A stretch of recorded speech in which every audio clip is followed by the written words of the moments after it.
The J. Michael Show. Welcome to the show. My guest today is Stephen Sanders. We're at the East Texas Paracon in Manola, Texas. And Stephen, you have several books here and a book that you have a story in, but I want to show these characters in black and white, and then songs for a mechanical age, which is steampunk. And then your other book is A Year on the Train to Dallas by Stephen Sanders, and this is poetry. And they're all fascinating. I would like to welcome you to the show. Thank you for being my guest. Thank you and for let's asking. talk about all three of these books. Okay. Let's start with A Year on the Train to Dallas. What is this one about? All right. So I actually work for a U.S. government agency. Mm-hmm. I was in our Fort Worth office for years. They put me in our Dallas office, and I knew it was going to be for just a short time. Right. So I knew I wasn't going to sell my house in Fort Worth, wasn't going to move, so I just started riding the train back and forth. Uh-huh. So these are 40 poems that I broke up into spring, summer, winter, fall, that I either wrote, completed, or modified while I was commuting. And that's who I dedicated it to, all of my fellow commuters. Stephen Sanders is a poet with many voices. He has written award-winning modern poetry while serving as the president of the Fort Worth Poetry Society. His first book, Characters, The Buffalo Soldier, and Other Poems, contains, among other pieces, poetic tales of the West. And this book is available Is it on Amazon? It's on Amazon. It's also available from Barnes & Noble. So it's a great book of poems. If you don't mind, I'm just going to read one called Moonflower. Please do. The day dawns gray and gloomy, with clouds crowding down like a medieval cellar ceiling. I see you waiting patiently, gowned in translucent white, to bid me farewell. Taking to your tiptoes, you stretch to kiss my temple, and a whole new day begins. What a beautiful poem. Thank you. And there's a photo of a flower. I think you took that. Yes. A Year on the Train to Dallas. So every day you would go to work, and you would take the train, and this book came out of all of that. Right. There's a bunch of poems in there that relate to people that I would see on the train or types of people that I would see. And then I was writing some steampunk poetry, and so a couple of the steampunk poems I wrote completely on the train. Others I would start at home or something like that, and then finish it while I was writing. So how long was your commute? 48 minutes there and 48 minutes back. Wow. So my day went from the regular 8-hour day to about a 12-hour day because I had to ride the train, and in addition to that, get to the depot, and in addition to that, ride the metro from the train station to my office. But it gave me a lot of time to think, a lot of time to ponder the great questions of life and things like that. And some of the characters that I saw on the train were really, really interesting. Yeah, and you're a member of the Sea Dog Slam, a pirate poetry group. Yes. And you write The Steampunk Poet, and been published in a volume of poetry in that genre. Right. So what's the difference between regular poetry and steampunk poetry? Steampunk poetry is really just a subject matter. Steampunk is a subgenre of science fiction, primarily set, imagine a Victorian era setting. The Wild Wild West movie. Yes, would be steampunk, absolutely. Where you have modern elements combined with ancient or old elements. Right. Yeah. You hit it on the head. Right there. And then the other is Songs for a Mechanical Age, and this is steampunk poetry. Yeah. Tell me about this book. So there was a friend of mine who was a member of the Sea Dog Slam, and he had started reading steampunk, and he began talking about it at our rehearsals. And I found steampunk to be a really refreshing genre. It's a very hopeful look backward, I guess, right, to a past that Never was, but Kind of a romantic age, but adding technological development to it. Absolutely. So I came up with a poetry form. It's called the triolet. It's an old 13th century French form. Mm-hmm. It's very mechanical, but you can add a little bit of a human touch to it, and that to me is the sort of the essence of steampunk. Wow. And some of them are short poems.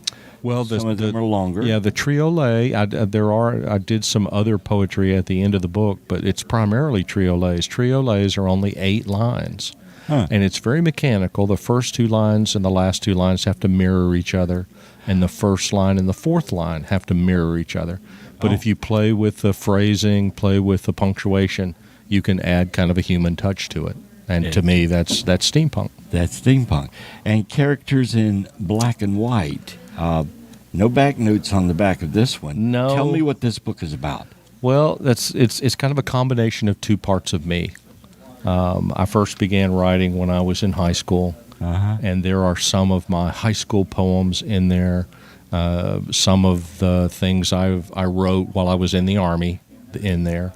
Okay. And then once I got out of the Army, started working as a civil servant, I started writing cowboy poetry because I moved to Fort Worth here. Right. And then my wife said, because we were doing the Sea Dog Slam thing, and she said, well, why don't you write some pirate poetry? So there's a little bit of pirate poetry in there, too. And you've been writing for how long now? I first started writing, well, really, I mean, I've been writing for years, but thinking about publishing, it wasn't until I was 40, and I'm 67 now, so about 25 years. And, okay, you've got a story in this book. This isn't your book, but you have one in there, and it's called Short and Twisted Western Tales. Saddle up and hang on for a wild ride. Cowboys, robots, donkeys, and a prostitute with a heart of gold. Spirits, local legends. A real heart of gold. Yeah. So, yeah. Oh, a real heart of gold. Ancient mythology, anything. So what story do you have in this book? So I've got several granddaughters.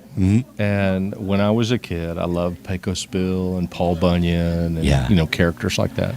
Right. So I tried to create a character, a female adventure-type character that my grandkids would like. So it's called Brazos Belle and the Comanche Flapjack Massacre. And the essence of the story is she is like Pecos Bill. She does all sorts of fantastic things. She's got this horse that is very special, and she's out riding one day. She stops at this German-American home, and they invite her to stay, and she wakes up the next morning, and the house is surrounded by Comanche warriors. Oh, wow. And it goes from there. It goes from there. You'd have to read the story to find out what happens to her. Absolutely. And so how did you get involved in adding something to this book? There's a lady that I had met at different festivals, and she had published a couple of stories in earlier versions. They did... well, the other one that I'm in is Short and Twisted Christmas Tales. But she asked me if I'd be interested in submitting a piece for that book. And then when this one came out, she said, hey, we'd like to get something from you. And this is a perfect example of the life of an author, because I wrote 2 pieces to submit, one of them specifically to answer the call for this book.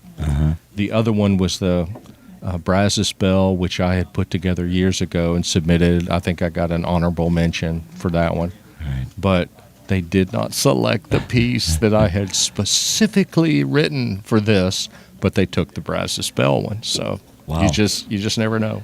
And this one's available on Amazon. Okay. So what you do as far as your writing, how does it coincide with the paranormal? George, so the guy who put together these festivals, right? He found me on Facebook. I've got a YouTube channel called the Adventure Poetry Channel, and what we do there is we record poets we add original music, sound effects, and then original video. So I had done a piece called A Tale from Devil's Tavern. It's a pirate ghost story. So I did all this research on the legends and lore of the sea and sailors and tried to include a bunch of that in that poem. Well, he read the poem, and then he asked me last year to come and do a talk on legends and lore of the sea and sailors. I love writing adventure stories, and a lot of those adventure stories do involve some aspect of paranormal literature. It's actually not in the steampunk book, but in the Year on the Train to Dallas is a piece called The Clockwork Man. Okay. And it's paranormal science, and it's my homage, not so much to the Mary Shelley Frankenstein, but to the Frankenstein created by Hollywood, the Frankenstein story. Right.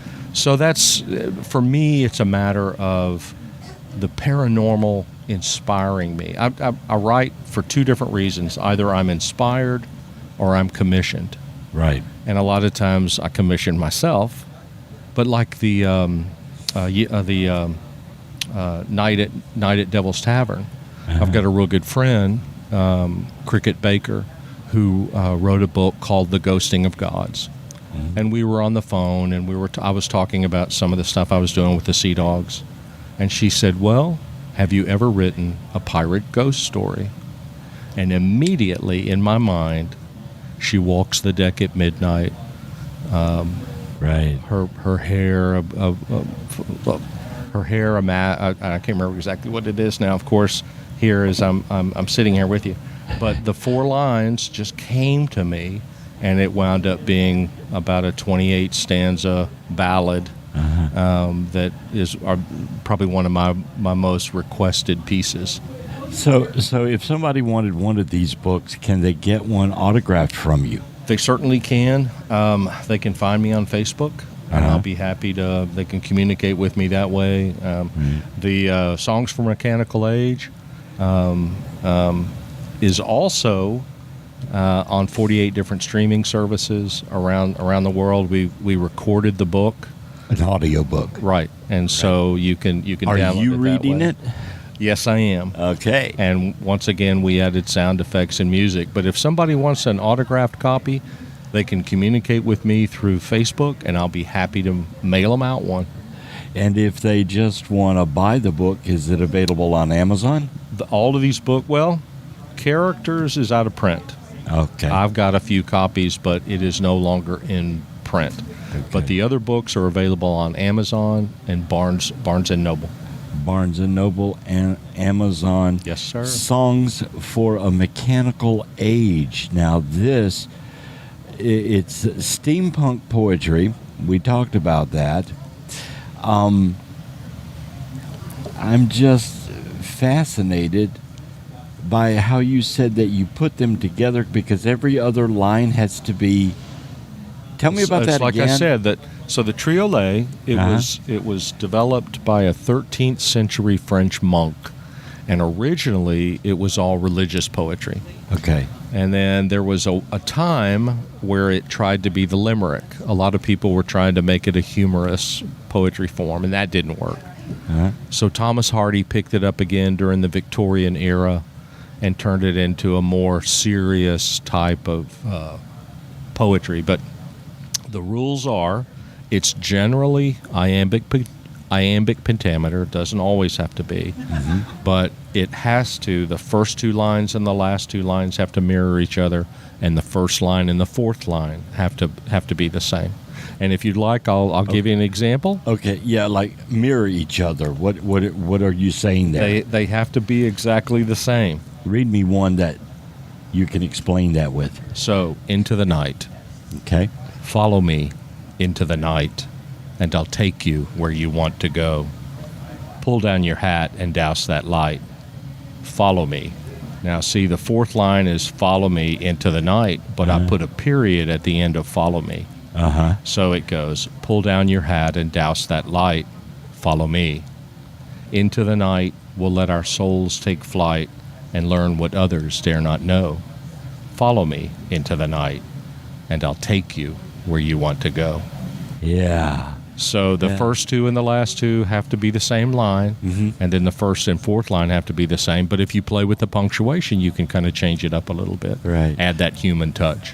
Now, are you often asked by bookstores to come and sign autographs and put them out there? You do bookstores? Yes, I'll be happy to, but it's poetry. It's poetry. And a lot of times... And what's wrong with poetry? It's just not as popular as prose work, which Right. I'm writing more prose now, but my first love is or always fiction. going to be poetry. Yeah.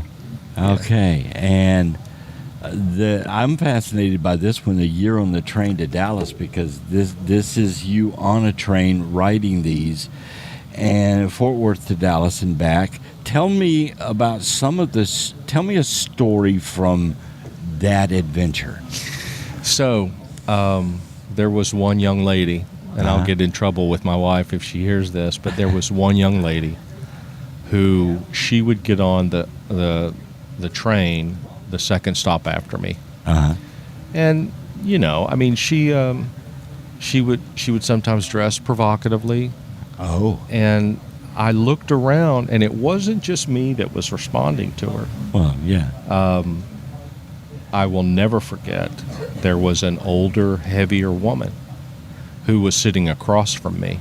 Yeah. And when this young woman walked past us, the look on her face, I never, of course, you don't talk a whole lot of people you don't talk to a whole lot of people on the train. You just ride and, work at whatever you're working on. But I could tell from the look on her face, in the poem, I liken it to hatred. But, there may have been Envy. a little envy. Yeah. Exactly. And then there was one day where I sat down. I didn't really look. I just looked for an empty chair, and I sat down next to this guy I felt like he had Tourette's.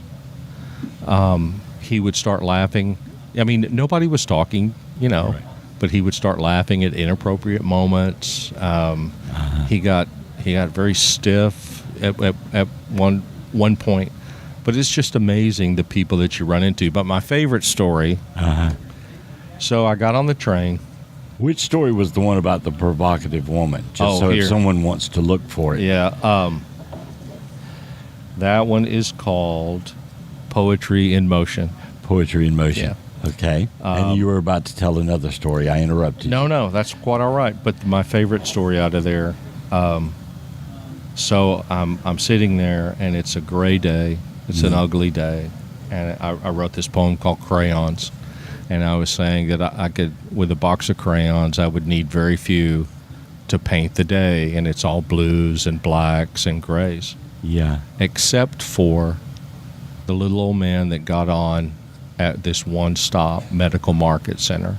For him, I would have to use, and I can't remember the specific, but things like sunrise bronze, because he got on the train, and you could tell everybody was reacting to the day. Right. A dull, dark day. Yeah, it's gloomy. He gets on the train, and he's walking down the center aisle. Hey, how you doing this morning? Hey, what's going on? Where are you headed today? Just bright and cheerful, and just change the whole complexion of the day. Some and people can light up a room. Absolutely. And that's kind of what I like to do with my poetry. There's You definitely light up a room. Thank you, sir. You have that aura about you. And I can tell it's just the creativity that emanates from you as a writer and as an author. Thank you. Is obvious. I hope it comes across on this podcast. But you write some beautiful things that are thought-provoking. I would say that too, because it's not just that it's colorful and it's visual, but it makes you think. I really appreciate you saying that. I think that's every poet's dream.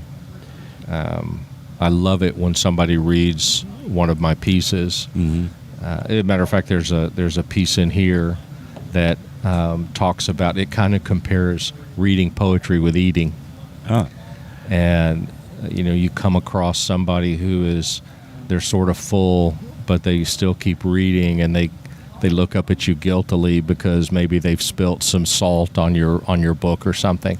Yeah. But I don't care. Doesn't Read, matter. eat all you want, and you don't have to take all you want, but you don't have to eat everything, because what's more important to me is that you experience the poetry, you take what you want from it. I think there's a lot of poets who write and they want people to walk away knowing what they are trying to say. Mm-hmm. To me, it's more important that you take a feeling or an emotion or an idea, get something out of it. Exactly. Right. Where do you think that your inspiration comes from as an author, as a writer? It's funny you should say that, because I have been thinking about this. We had a speaker here that talked about we all can't help but think the negative thoughts. Mm-hmm. She quoted some statistic that researchers say that 80% of what people think are negative. Wow. And so, to me, what I try and do is present something that's more positive, something that you can walk away with a smile on your face or a warmth in your heart, which is one of the reasons why I write a lot of narrative poetry. Yeah. Probably where I get most of my inspiration are my lifetime experiences, right, or experiences that I've vicariously lived. Yeah. I mean, I'm a child of the 50s and 60s. I grew up with John Wayne. We're boomers. Yeah. So I've ridden horses. I actually punched cattle for a little bit of time, but I've never really lived the life of a cowboy. Right. But the little experiences I had, plus my vicarious experiences of watching those old movies. I've written a bunch of cowboy poems that I really do think they try and highlight the highs rather than the lows. Right. But yeah, it's probably I write like everybody. They say write what you know. Exactly. And so what I write primarily comes from my life experiences. So you're writing from things that you know, your experiences. Are you ever, like seeing the provocative lady, are you ever somewhere where you see something visually and you think, that's colorful, I want to write about it? It's almost like wanting to take a picture of it. I want to write about that. I've got a T-shirt business online called I Love Texas Skies, and it's all images that I've captured and then put on T-shirts. Right. And I mean, I enjoy the outdoors. I'm probably more of a beach person than I am a mountain person. But what I really love is getting up early in the morning with a cup of coffee and sitting out in the sand and watching the sun come up. Wow. Or finishing a fantastic day with my family, coming back to the beach cabin and sitting out on the porch with a cup of coffee and watching the sun go down. I see you as you would probably be an awesome photographer. Never trained. I've never been trained as with photography. I've been around a lot of really good photographers. Anything I've learned about the camera has been with them, but I have been told I've got a really good eye. Yeah. The eclipse the other day that I wrote a poem about, but the eclipse the other day, I didn't have a really good camera. I just had the camera in my phone. But I took a couple of shots that I put up on Facebook, and friends have really commented on. So I think it's more, like I said, never trained as a photographer, but I think I do have a pretty good eye for what is incredible. Well, because as someone would read your poetry, they're probably going to think this guy, he sees things differently. He sees things colorfully. and that's very dominant in your writing style. So you must have a good eye. And that's the other thing. Like I said, I write a lot of narrative poetry. Write a lot of stories, basically. Yeah. And when somebody tells me after I finished reciting something, and they say, "I could see it all. I could see it." Exactly. That's when I know I've hit the mark. You mentioned telling stories. Have you ever thought about being a storyteller? 3 weeks ago, I was at a contest put on by a real good friend of mine, Mike Gwynn. Mm-hmm. And Mike is a fantastic poet, but he's also an incredible organizer, MC. And he put on this they had a storytelling event, a festival, Right. up in Denton. Mm-hmm. And he put on this event, poetry storytelling. Okay. And I knew that I was going to be competing against a bunch of spoken word artists, and that's really not my forte. But when he said storytelling, I thought, okay. And believe it or not, wound up getting 6th place. And I think it was because the art of storytelling is coming back. That oral tradition where you sit around the campfire, Right. or radio. Yes. You think back when they used to do things on Well, radio. exactly, and that just brings up this point that podcasts have become very, very popular, and podcasts are very much like the old radio plays. Absolutely. They are. Yes. And so that's coming back, and I see a lot of things like that are now what was old is new again. It's coming back to us. Yes, sir. Before I let you go, I want you to pick a book. You pick either one, and I want you to read either a poem or a story, so that the audience hears it in your voice, and maybe they'll close their eyes, and maybe they'll have the visuals to go with it. That's entirely up to them. But read one of your poems to us. This one's called "My Honey," and it's a cowboy poem that I wrote years ago. And it is one that, even though people have heard it before, they will request me to recite it. Okay. "I loved you more than I ever loved anything," said the old cowboy with a tear in his eye. "And now all I can do is curse the moon and ask why, oh why, you had to die. We rode from Galveston to Abilene. We conquered the great desert to the west. We crossed the divide more times than I can count. There was never a river we couldn't best. I remember the trip down to Santa Fe when we outran that Indian war band. We gave 'em our dust and lived to tell the tale. My God, you were full of sand. Then there was the trip up to Amarillo, taking Ma's letter to Uncle Ben. We did 60 miles in a single day, and you were ready to go again. And now you lie there cold and still, and it was my hand that laid you low. A rocky trail, a rattlesnake. Oh, my little friend, I loved you so. The only light in this dark place is that you won't be alone for long, 'cause when you fell, I followed you, and I hit the ground all wrong. My back is broke, my shoulders sprung. I'll die soon without a fire. Always said we'd ride to hell together. I guess God didn't want to make me a liar. I loved you more than I ever loved anything. More than women, more than whiskey, more than money. So why'd you have to die?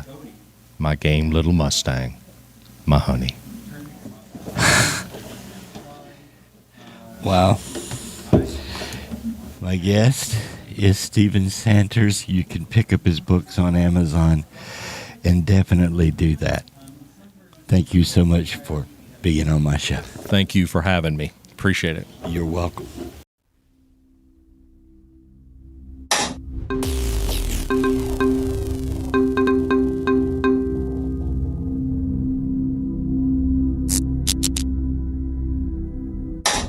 Goodbye.